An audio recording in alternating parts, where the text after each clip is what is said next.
Imagine this. You wake up one morning and everything looks fine. Your phone is full of messages from people who need you. Your calendar is packed with commitments you agreed to, not because you wanted to, but because you couldn't bring yourself to say no.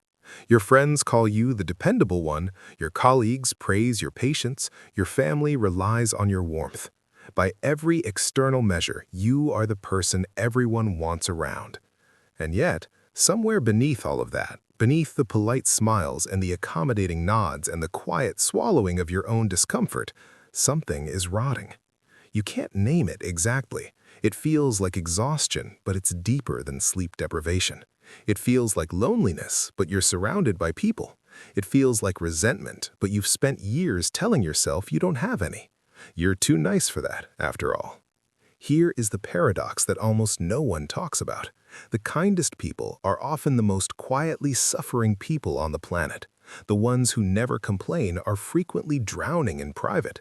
The ones who always say yes are the ones most desperate to say no. And the ones who have spent a lifetime making others comfortable are the ones who have never once been asked, genuinely asked, "How are you doing?" Today, we are going to explore something that may change the way you see yourself and the people around you. We will uncover why being excessively nice can quietly erode your confidence, your boundaries, and your sense of purpose. We will explore the psychological mechanisms behind this behavior, the philosophical insights that warned about it long ago, and the powerful shifts that allow a person to reclaim their life. And the final insight we will reveal later in this journey may be the most powerful of all. It has the potential to completely transform how you understand kindness, strength, and self-respect. But before we go deeper, take a moment to support the channel. If you are someone who enjoys exploring the deeper ideas of psychology, philosophy, and human behavior, subscribe to the channel, leave a like, share this video with someone who might need to hear this message, and tell us in the comments, have you ever felt that being too nice caused people to take advantage of you? Your experience may resonate with many others here. Now, let us begin with an uncomfortable observation about human nature. We live in a world that worships niceness. From the moment we are old enough to understand social cues, we are conditioned to be agreeable, be polite, share your toys, don't raise your voice, don't cause a scene, don't be difficult, don't be too much. The message is everywhere, woven into schoolrooms and dinner tables and corporate offices and romantic relationships. The way to be loved is to make yourself easy to be around. But what if that message, the one we were handed before we were old enough to question it, is one of the most psychologically destructive ideas a human being can internalize? What if the behavior we've been applauding as virtue is in many cases a sophisticated form of self-erasure? Think about the last time you agreed to something you didn't want to do, not out of genuine generosity, but out of fear. Fear of being judged, fear of disappointing someone, fear of the awkward silence that follows the word no. You dressed it up as kindness, didn't you? You told yourself it was the right thing to do, and maybe it was. But maybe, and this is the question worth sitting with, maybe it was something else entirely. Maybe it was survival. Maybe it was armor. Maybe it was a pattern so deeply grooved into your nervous system that you can no longer tell the difference between what you want and what you think others need from you. Here's what's unsettling about that possibility. If you cannot tell the difference, then in the most profound sense, you do not yet know who you are. Because identity is not built in the moments we comply. Identity is forged in the moments we choose, consciously, deliberately, sometimes uncomfortably, what we will and will not allow. And if you have spent years prioritizing the emotional comfort of everyone around you over your own truth, then the life you are living may not actually be yours. It may be a performance, a beautifully maintained, socially praised, internally hollow performance. We are never taught to ask this question. We are too busy being rewarded for our agreeableness to stop and examine its cost. The employee who never pushes back gets called a team player. The partner who absorbs every conflict gets called easygoing. The friend who drops everything at a moment's notice gets called loyal. And for a while, those labels feel good. They feel like identity. They feel like love. But here is what no one tells you. The moment you stop performing your niceness, you will discover what those relationships were actually built on. And for many people, that discovery is devastating. So, ask yourself, not rhetorically, but with genuine honesty, who would you be if no one was watching? What would you say if there were no social consequences? What would your life look like if, just once, you made a decision based entirely on what you actually wanted? If those questions make you uncomfortable, if they feel foreign or even vaguely selfish, that discomfort is the beginning of the most important investigation you will ever undertake. Because what we are about to explore is not simply about being nicer or less nice, it is about something far more profound, the slow, invisible theft of a human life by the very trait the world told you to be proud of. And the first step towards reclaiming what has been taken from you is understanding exactly how it was taken in the first place. To truly understand why being too nice can quietly destroy your life, you cannot stop at the surface. You cannot simply observe the behavior and call it a personality quirk. You have to go deeper, into the architecture of the human psyche, into the earliest blueprints laid down before you were old enough to choose who you wanted to be. Because here is what most people never realize. Excessive niceness is rarely a character trait.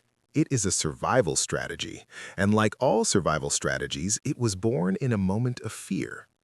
Psychologists who study early childhood development have long observed that children are extraordinarily sensitive to the emotional climate of their environment.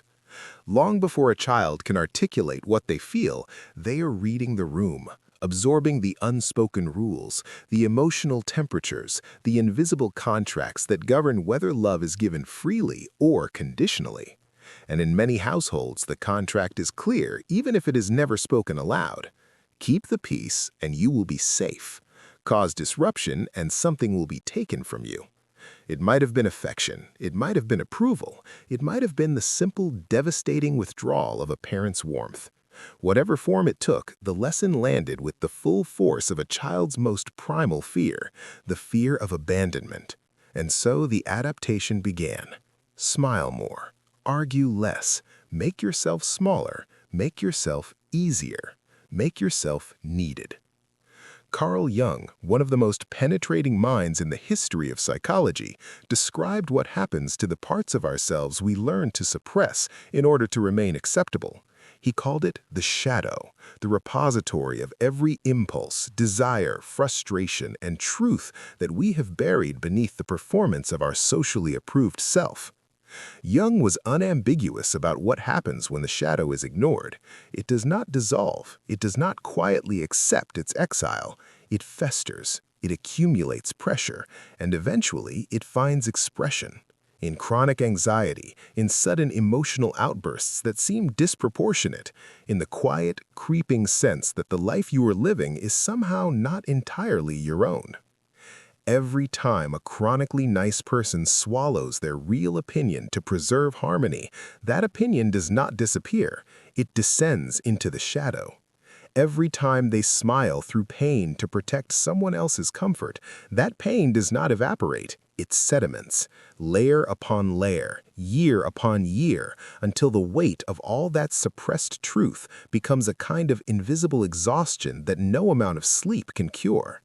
Friedrich Nietzsche saw a version of this dynamic and named it with characteristic severity. He warned against what he called the morality of the weak, a system of values in which self-denial is celebrated not because it is genuinely noble, but because it disguises powerlessness as virtue. Nietzsche was not arguing against kindness, he was arguing against the kind of kindness that is performed from fear rather than chosen from strength. When a person gives endlessly not because they are abundant, but because they are terrified of what will happen if they stop, that is not generosity, that is servitude wearing a compassionate mask. Arthur Schopenhauer, exploring the labyrinthine nature of human will and motivation, would have recognized the pattern immediately.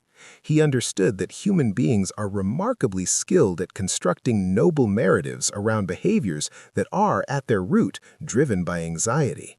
We tell ourselves we are being kind. We tell ourselves we are being selfless. But beneath the story, the engine running the behavior is often something far less poetic.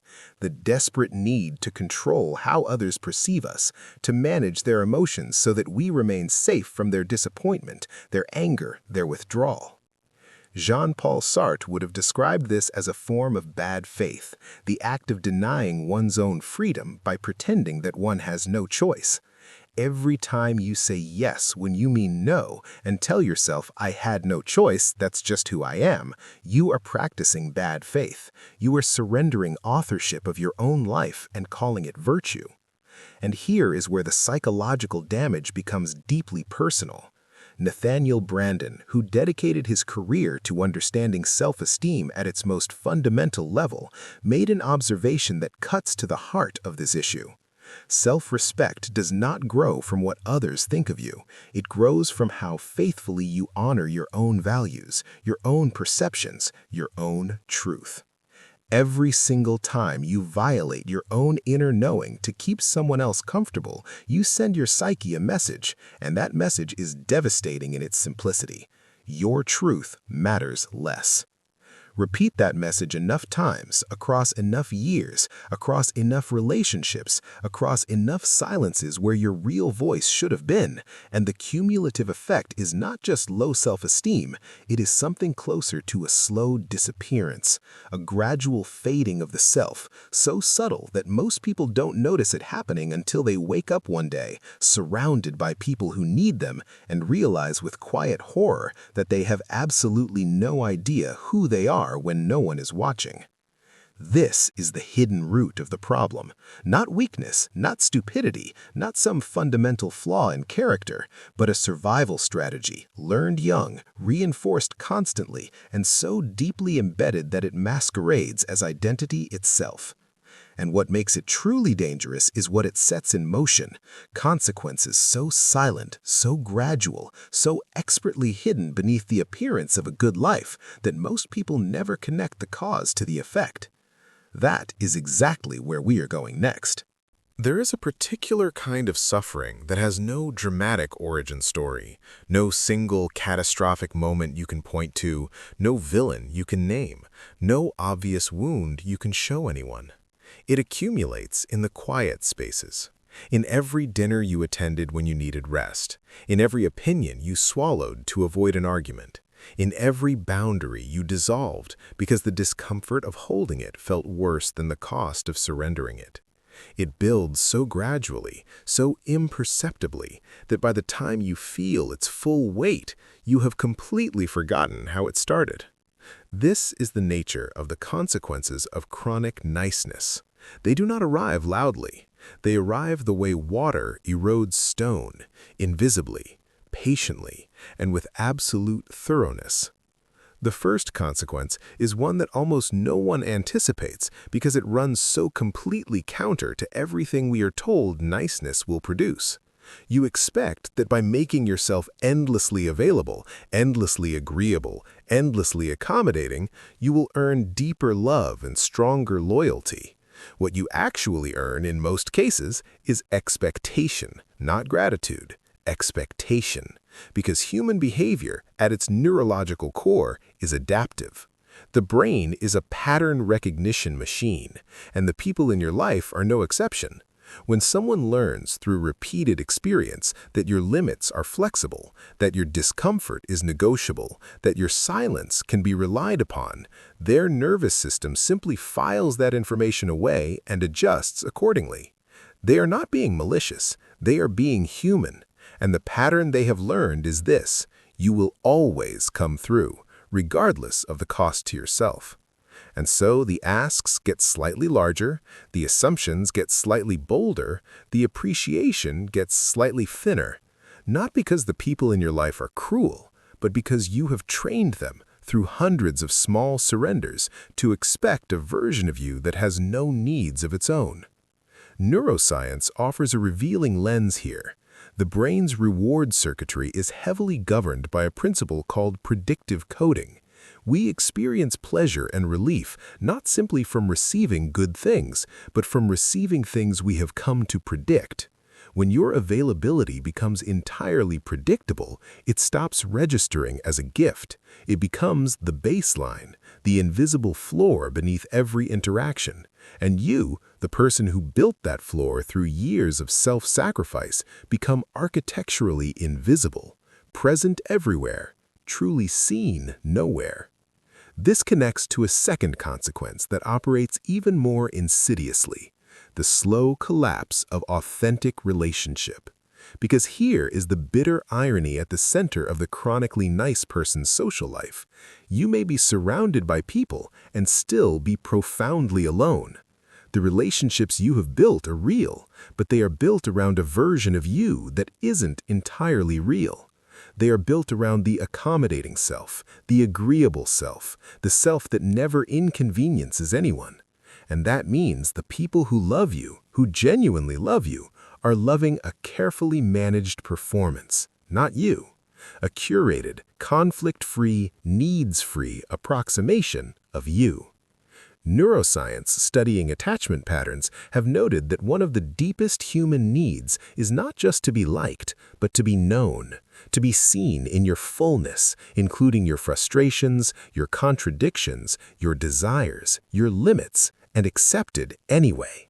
But when you never reveal those dimensions, when you keep them locked beneath layers of pleasantness and compliance, you make genuine knowing impossible. You become, in the most lonely sense of the word, unknowable. Liked by everyone, truly known by almost no one. The cultural forces that drive this pattern are worth naming, too, because they are far from neutral. Across many societies, and particularly in the conditioning of women, though men are by no means exempt, self-effacement has been systematically rewarded for generations. Compliance has been coded as maturity. Assertiveness has been labeled aggression. The person who never complains has been held up as morally superior to the person who dares to articulate a need. These are not accidental cultural values. They serve a function. They produce people who are easy to manage, easy to extract from, easy to rely upon without reciprocity. Aldous Huxley understood this mechanism with eerie precision.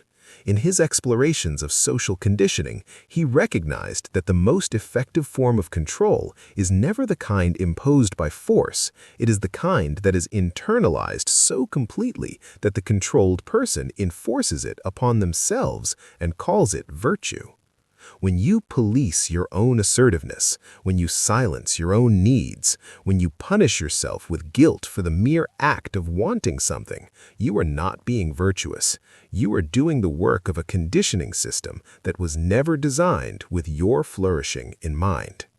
And the final, most personal consequence is perhaps the hardest to face, because it is not about how others treat you. It is about how you begin to treat yourself. Every act of self-abandonment, however small, however well-intentioned, teaches your own psyche a lesson about your worth. And over years, the cumulative curriculum of those lessons produces a belief so foundational, so quietly devastating, that colors every decision you make. My needs are a burden. My truth is dangerous. My comfort matters less.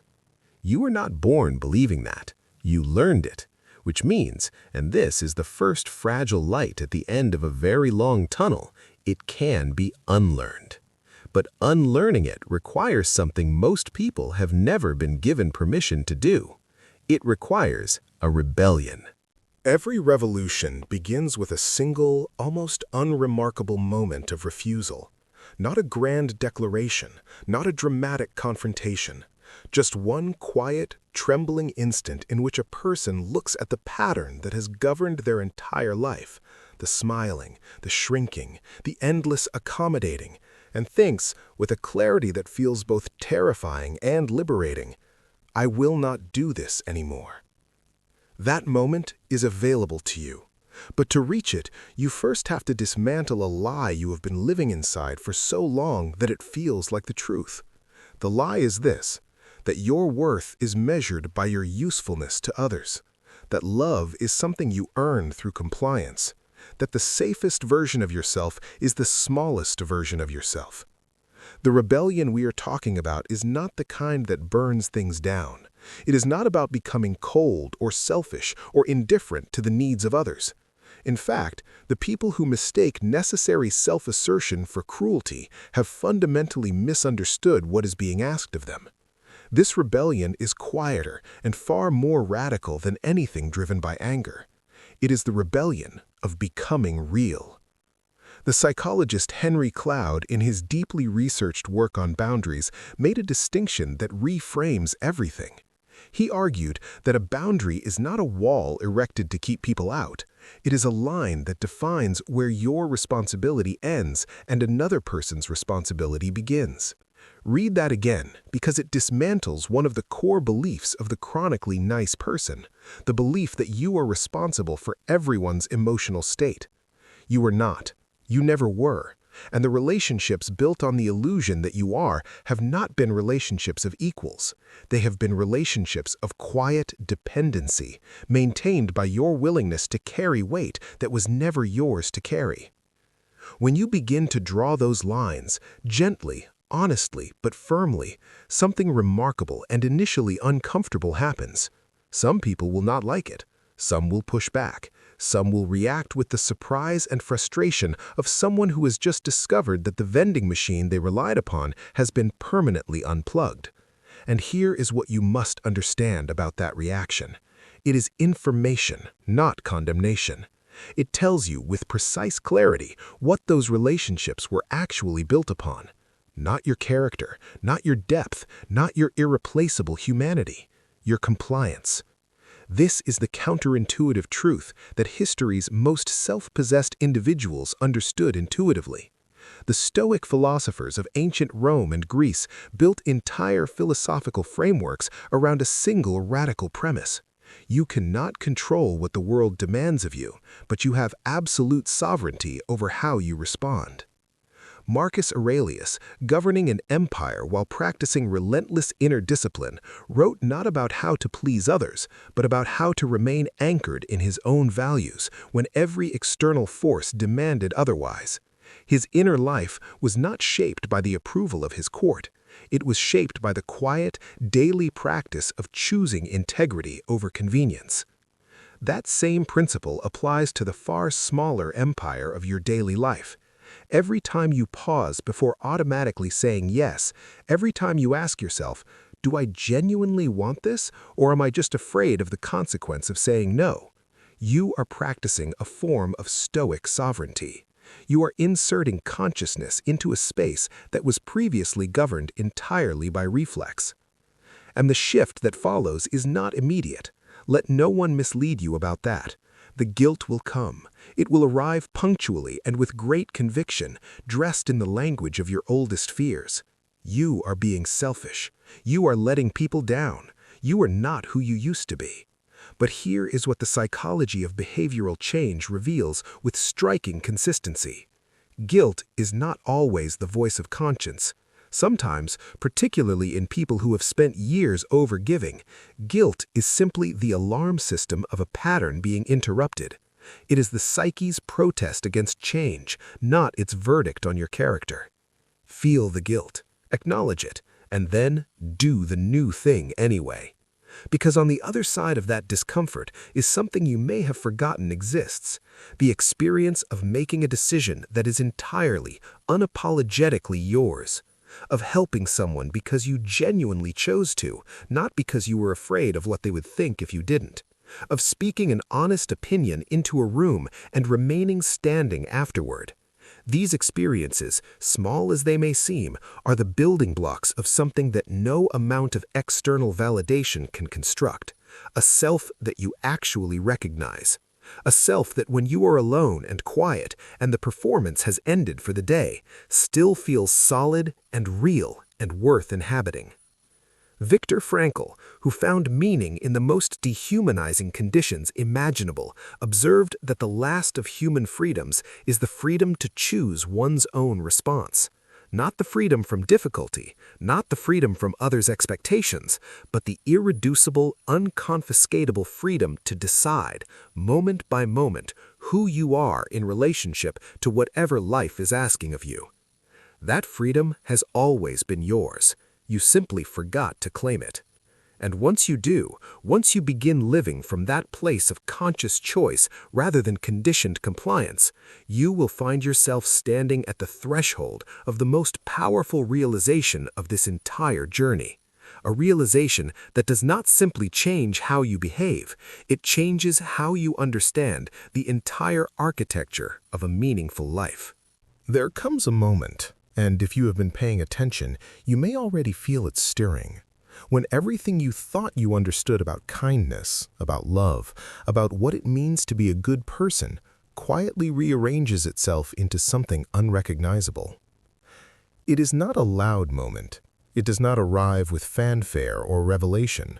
It arrives the way dawn arrives, so gradually that you cannot point to the exact second darkness became light. But when it settles, fully and irrevocably, the world looks different. You look different. And the years of silent self-sacrifice that preceded it no longer feel like virtue. They feel like a very long sleep from which you are finally, mercifully, waking. Here is the realization. You were never meant to earn your place in this world. Read that slowly, because it cuts against everything you were conditioned to believe. You were taught, through 1,000 subtle lessons, that love is transactional, that belonging must be purchased through compliance, that the price of being wanted is the perpetual willingness to make yourself smaller, quieter, more convenient. And you paid that price faithfully, year after year, relationship after relationship, until the payments became so automatic you forgot you were making them at all. But here is what that transaction always concealed. A life built on earned approval is a life lived in permanent audition. There is no final acceptance. There is no moment when the validation accumulates sufficiently and the anxiety lifts and you are finally, unconditionally, allowed to simply be. Because the terms of approval are set by others, and others, being human, being inconsistent, being preoccupied with their own unresolved fears, will always move the standard just beyond your reach. You will spend your entire life running toward a finish line that recedes with every step. Søren Kierkegaard, the Danish philosopher who peered into the abyss of human self-deception with uncomfortable precision, wrote that the greatest tragedy of a human life is not death. It is arriving at death having never become who you truly were. Having performed, adapted, and accommodated your way through decades of living without ever once asking, with genuine courage and genuine curiosity, who am I beneath all of this? What do I actually believe? What kind of life would I build if I were building it for myself? These are not indulgent questions. They are the most urgent questions a human being can ask. Because without them, life is not lived, it is managed. And there is a profound difference between a life that is managed for the comfort of others and a life that is genuinely, authentically, sometimes messily yours. Viktor Frankl, who survived the unsurvivable and emerged with his humanity not only intact but deepened, understood something about meaning that the endlessly accommodating person has yet to discover. He argued that fulfillment is not found in the absence of suffering, nor in the accumulation of approval, nor in the maintenance of perfect harmony with everyone around you. It is found in the alignment between who you are and how you live, in the daily, deliberate act of choosing values over convenience, truth over comfort, purpose over performance. And here is the paradox that will feel most disorienting, most counterintuitive, and most profoundly true. The moment you stop trying to be everything to everyone, you become more genuinely valuable to the people who matter. Not because you have become harder or colder or more withholding, but because you have become real. And realness, authentic, unperformed, boundaried, honest realness, is so rare in a world of managed impressions that when people encounter it, they feel it immediately. They lean in, they trust it, they return to it. When your kindness is no longer driven by fear of rejection, it transforms in quality. It becomes something you can feel the difference of, lighter, cleaner, more alive. It lands differently in the people who receive it because it carries none of the resentment, none of the quiet martyrdom, none of the invisible invoice that fear-driven giving always, eventually, presents. It is simply a free human being choosing freely to give. And that specific quality of freely chosen generosity is among the most powerful forces in any relationship. The world responds to it differently than it responds to compliance. Compliance produces dependency. Authentic generosity produces connection. And the distance between those two outcomes is the distance between a life that belongs to everyone else and a life that is genuinely, fully your own. So here is what reclaiming that life actually looks like, not in theory, but in the texture of ordinary days. It looks like pausing before you automatically say yes and asking yourself one honest question. Is this coming from love or from fear? It looks like allowing a silence to exist where your agreement used to be and sitting in that silence long enough to hear what you actually think. It looks like disappointing someone occasionally, on purpose, not out of cruelty, but out of fidelity to your own truth. It looks like understanding at a cellular level that your needs are not a burden. They are a legitimate part of the human contract. They are as real and as worthy as anyone else's. And perhaps most radically, it looks like forgiving yourself for all the years you spent disappearing. Because you were not weak, you were not foolish. You were a person doing the only thing you knew how to do with the emotional tools you had been given. The survival strategy that once protected you was never the enemy. It was simply never meant to be permanent. You were always allowed to outgrow it. Here is what remains when you do. A life in which your kindness is a reflection of your character rather than a performance of your fear. Relationships in which you are known, truly, deeply, uncomfortably known, and chosen anyway. A self that does not require constant external validation to feel solid, because its foundation is not built on others' opinions. It is built on something far more durable, the quiet, unshakable knowledge of who you are and what you stand for. Søren Kierkegaard called it becoming yourself. Frankl called it finding meaning. The Stoics called it living according to nature. You might simply call it, after a very long time away, coming home. The world will not always applaud you for it. Some people will be confused by the change. Some will mourn the version of you that was easier to take advantage of. Let them. Because on the other side of their confusion is a life that is no longer a performance, a life that is vivid and specific and genuinely yours in all its imperfect, boundaried, unapologetically real fullness. You were never meant to be endlessly available. You were meant to be alive. And the extraordinary, quietly revolutionary act of choosing your own life, of stepping out of the long shadow of other people's expectations and into the full light of your own becoming, that act does not make you less kind. It makes you, for the very first time, free.